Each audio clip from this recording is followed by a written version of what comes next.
Hello and welcome to the Archaeogaming Museum, where today we'll be continuing our look at games that were made during and because of 2020/2021. Those of you who tuned into my early streams or have gone back and watched them since may recognise this game as the game that I play at the beginning of those streams. So today we'll be doing an Archaeogaming Let's Play of the game Pixel Poops. Now, Pixel Poops is a game that I found completely by accident when looking on Steam for games that were made because of 2020 and because of COVID. In fact, the developers basically referred to Pixel Poops as a metaphor for the year 2020. It's quite a difficult game to categorise, so what we'll do is we'll read out how it's described on Steam.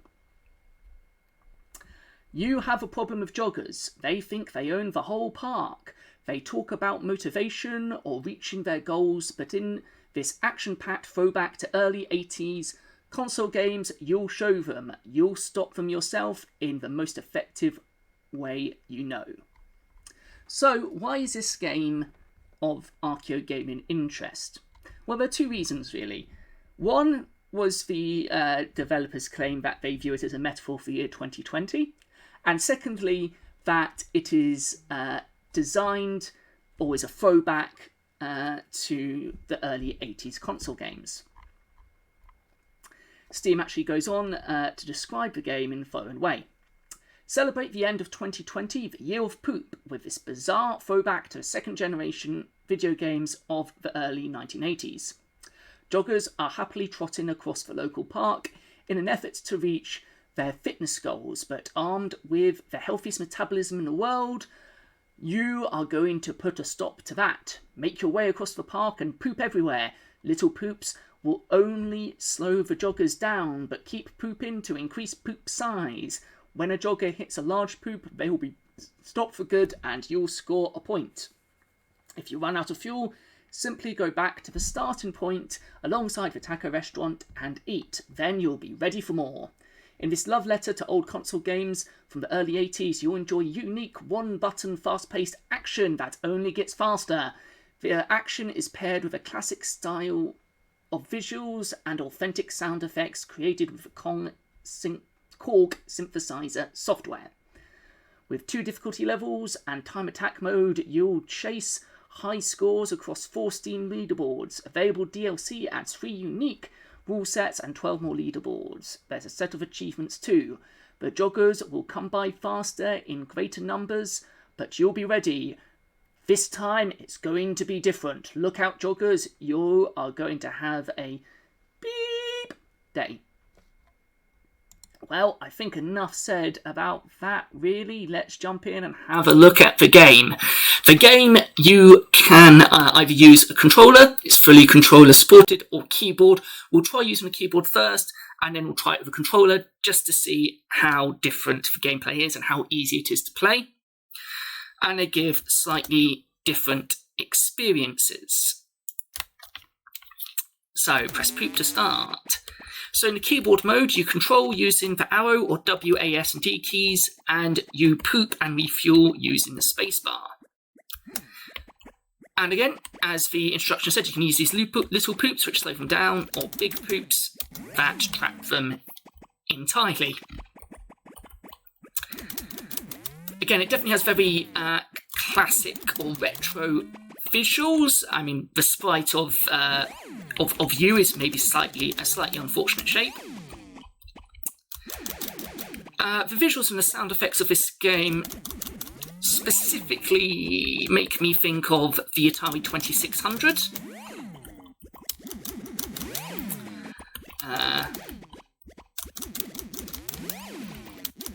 But I mean, it is just reminiscent of that era. You can actually get DLC for Pixel Poops that I've not yet purchased or downloaded. Those will be probably a subject of another video, which recreate C64 and the NES style of gameplay and graphics specifically.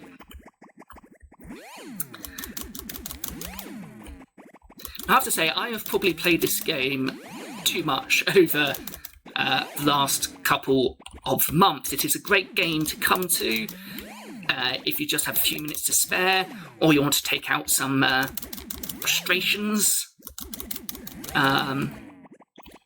Especially if you're me and you're not very good at the game, because it really does not take that much time. But it is very addictive. The game does sort of gradually speed up in such a way that you don't really notice it until it's too late, really, and you start to struggle, or I start to struggle.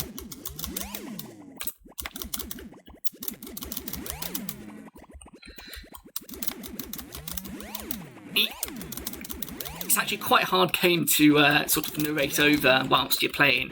Also, because I guess the keyboard, and I've got quite a noisy keyboard, it's quite click intensive. It's okay though, because I'm just about to lose, so we'll have a bit of peace and quiet in a moment. Ooh.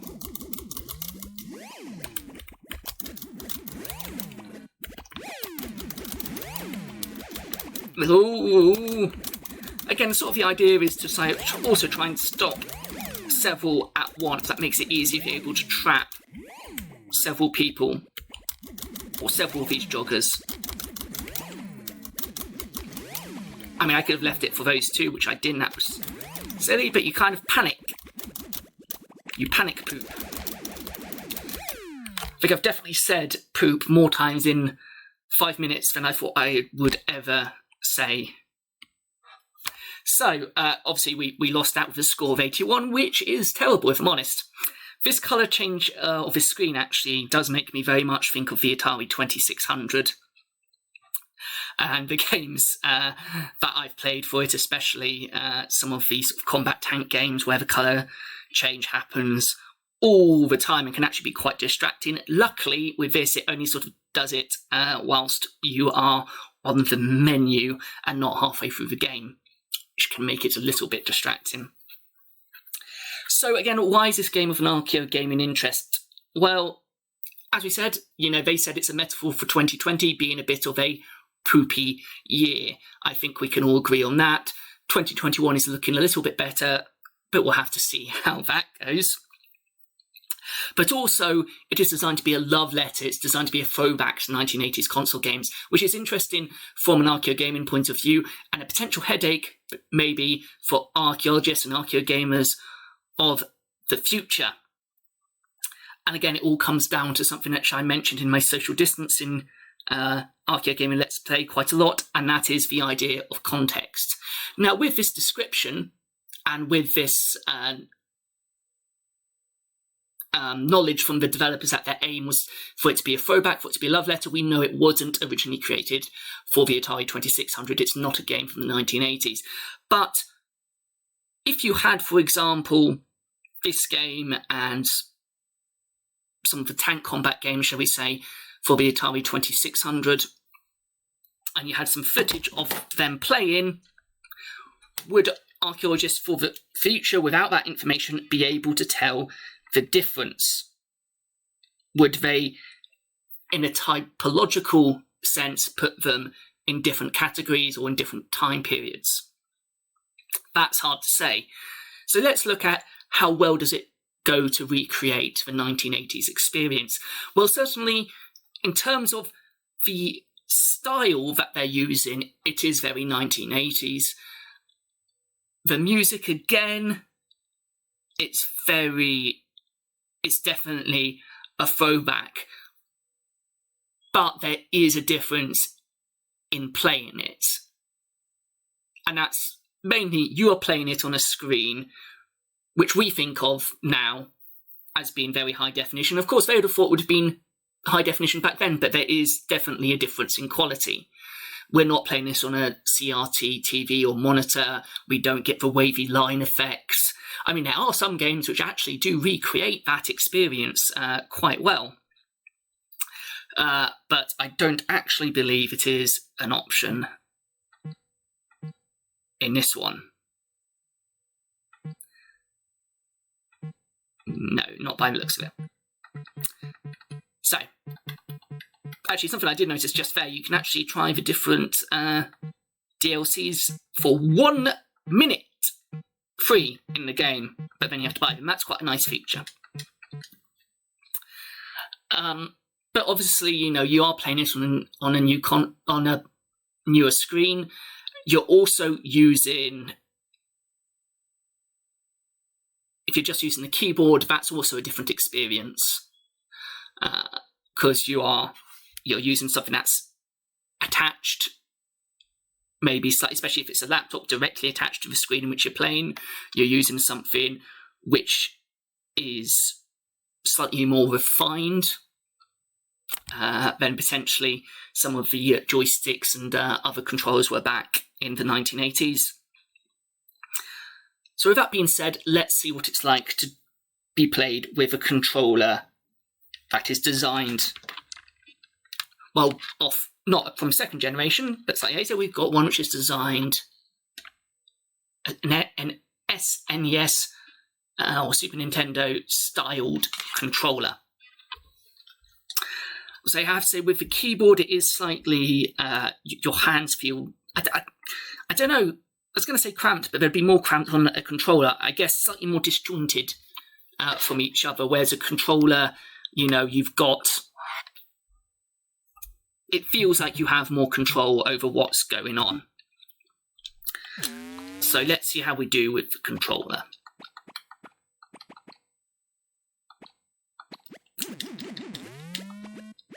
So again, with the controller, on this controller, it is the arrow keys and it's the B button, or classic action button for the SNES controller, to poop. So already I'm finding personally the controller is slightly easier to use and definitely has a more arcadey style feel. From the actual gameplay itself, it certainly has the frustration of early video games and arcade games, where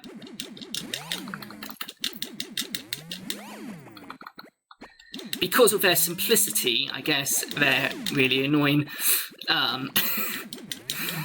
They're difficult, and they're designed to be difficult, I guess, in terms of the arcade machines were designed to be deliberately difficult, so they'd make money. That was part of their function, they were to make money. Whereas, computer games, once you sold them, it didn't really matter as much. Obviously, there's a certain amount. Now, especially, reviews are much easier to come by and much more sudden. So if a game is not particularly challenging or doesn't live up to the expectations, then people hear about that a lot sooner. And, certain game companies have made a great deal of money about making games deliberately difficult. But what you've got to remember is games are supposed to be a way of relaxing, having fun. They're supposed to be entertaining. Not everyone enjoys deliberately tough games, and that's fine. It's okay to play games on easy settings, because games are meant to be enjoyed. Unfortunately, there's only normal or hard mode for this, and I am playing this currently on normal, not playing it on hard mode. I don't think I would do very good on hard mode. Need a lot more practice. There we go. Oh, I think my personal best was something like 144. Let's see if we can beat that in this instance.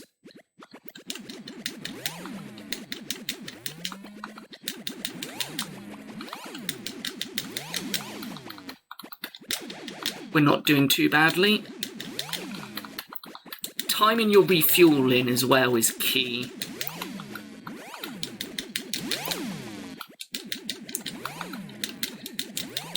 I think certainly controller gives you a certain level of better feedback.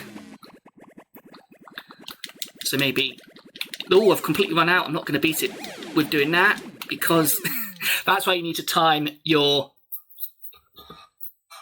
fuel stops very carefully.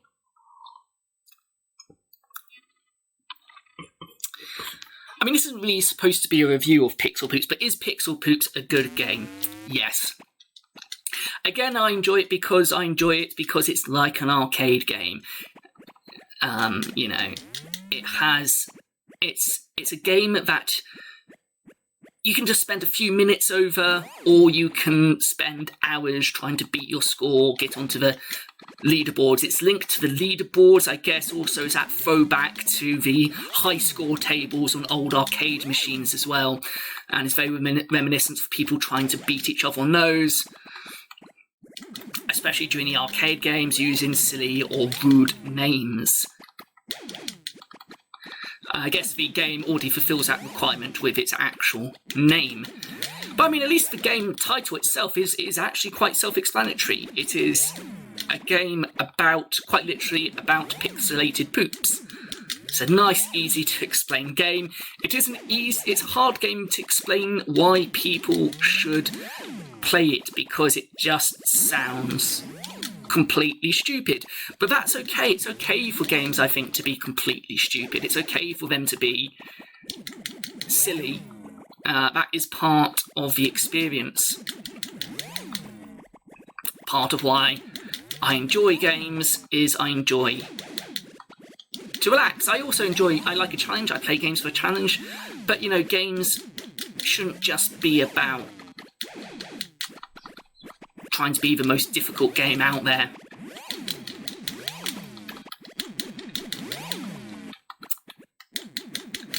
It will definitely be interesting at some point to, again, as I say, do videos on the DLC for Pixel Poops to see how specifically they deal with trying to recreate their C64 and the NES style gameplays. This one, it's not overly specific about what it was trying to, what console or what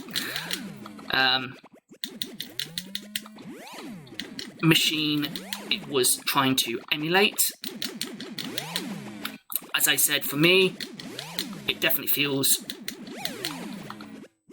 reminiscent of the Atari 2600. Let me know what you think in the comments. Do you think it feels like something else? And whether you've played it or not, what do you think of it? And do you think it acts as a good metaphor for 2020? I think the developers do have maybe a slight issue with joggers. We're going to give it one more playthrough, just for me to see if I can beat my high score. I said it's kind of hard. It's a very hard game to narrate and play, so I'm having to juggle both. So in this part of the video, I might be a little bit more quiet and a little bit more focused.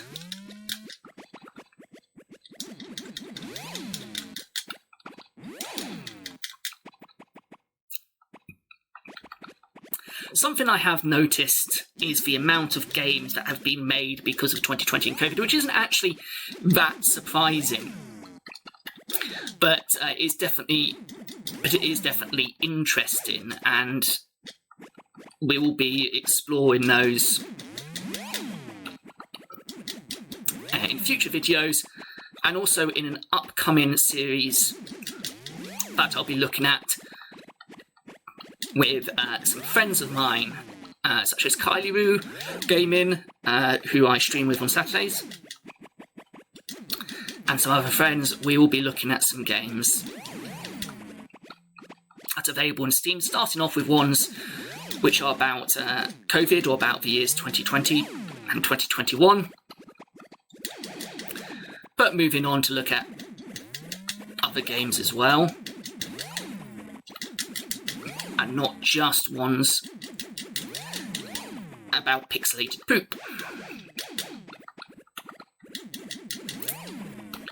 But if you didn't see my one last week where I looked at social at distancing, literally the game about social distancing, I would highly recommend checking that out, and also checking out the game. It is a fantastic game for very much the same kind of reasons why I like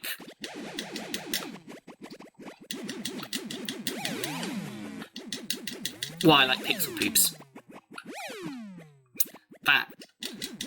retro style and the fact that it is an artifact of its time, Pixel Poops has an added complication of the fact that it's directly trying to mimic an earlier time period of gaming, whereas Distancing just sort of has a feel to it, and it's not necessarily its intention. Although not specifically stated, I say that Distancing is almost designed to be an educational game, whereas Pixel Poops hopefully isn't trying to be an educational game. I hope. So I won't go through another playthrough, as again, this is a game that I'm not very good at, but I do look forward to exploring the DLC at some point, the other game modes for this version and the NES and the Commodore 64 variants. But I said, Pixel Poops, I would highly recommend at least playing the free version. It is addictive, just like all good arcade games were, and early console games, and is genuinely, I find it a very difficult game. That's not necessarily a recommendation for those of you who like difficult games, but I do find it quite tricky. Again, it is an interesting game beyond its weird and obscure gameplay and concept. You know, it is an artifact of its time, but it's an artifact of its time replicating a earlier time period, which often can be difficult in archaeology if you don't have context. And within the collecting and museum worlds, people like to deliberately deceive people with fakes. That's not what this is about, but it's part of the same sort of appreciation of knowing the correct context for the artifact which you're looking at. So this was a reasonably quick video today. Thank you for joining me for this video. Tomorrow, or Thursday, for those of you watching this at a different date, Thursday the 6th of May will be the next in the archaeology skill RuneScape series that I've been looking at. In the previous episode, we were sort of just mainly trying to grind a load of materials we needed for the next bit, but weren't able to do that. But as part of my stream last Saturday, we were able to get the last few pieces we needed. So tomorrow we'll be able to start off, hopefully, with a new area and some new challenges. So that will be, hopefully, a more interesting video in that series. And on Saturday, I'll be streaming again with Archaeogaming, and I will be showing everyone or walking people through the tutorial for the archaeology skill. So we've got a couple of archaeology skill related videos coming out this week, and next week we'll be looking at another game that was developed because of 2020 and COVID. So again, thank you for joining me today, and until next time, take care. Bye.